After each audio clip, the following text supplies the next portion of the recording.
جس طرف بھی دیکھا جائے امت مسلمہ کا خون بہہ رہا ہے۔ فلسطین کے اندر دیکھ لیا جائے امت مسلمہ پر قیامت گزر گئی، گھروں بے گھر ہو گئے، ان سے سہارا، ماؤں سے بڑھاپے کا سہارا چھن گیا، بہنوں سے بھائی چھن گئے،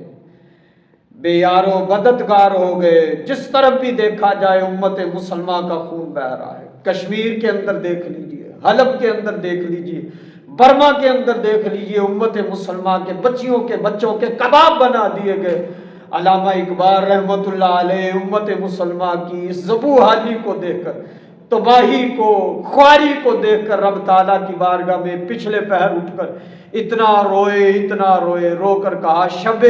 پیش خدا گریستم زار زار زار زار۔ رات کے اندھیرے، رات کے پہر میں اٹھ کر اللہ رب العزت کی بارگاہ میں علامہ اقبال رحمۃ اللہ علیہ اتنا روئے اور رو کر کہا مولا مسلمانہ چرا خارند و زارند، مولا تیرے محبوب کی امت خار کیوں ہو گئی، رسوا کیوں ہو گئی، زمانے میں تماشا کیوں بن گئی، عزت لٹ رہی ہے تو تیرے محبوب کی امت کی لٹ رہی ہے، گھروں بے گھر ہے، بے یار و مددگار ہے، بے سہارا ہے تو تیرے محبوب کا امتی ہے۔ تو کہتے ہیں کہ جواب آمد نمی دانی، مجھے جواب آیا، غیب سے آواز آئی، جواب آمد نمی دانی کو دلے دارد محبوب نادارد۔ کہتے ہیں کہ جواب آیا، اقبال تو نہیں جانتا یہ قوم رسوا کیوں ہو گئی، یہ قوم تماشا کیوں بن گئی، اس قوم پر خواری مسلط کیوں ہو گئی، انہوں نے دل میرے محبوب کو نہیں دیے، انہوں نے دل بلے بازوں کو دیے ہیں، یہ ان کے پیچھے دوڑے جنہوں نے ختم نبوت پر ڈاکہ ڈالا، انہوں نے اپنا لباس، اپنا چہرہ، اپنا مہرہ، اپنا حلیہ سب کچھ ان جیسوں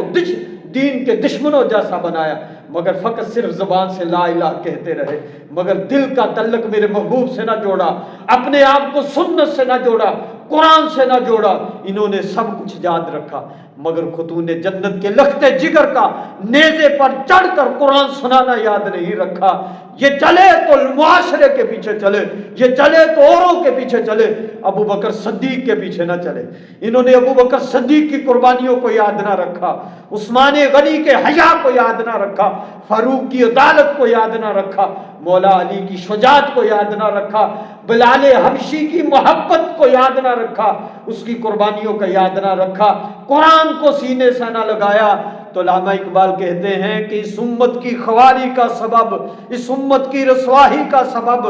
کہتے ہیں خوار از مہجوری قرآن شدی،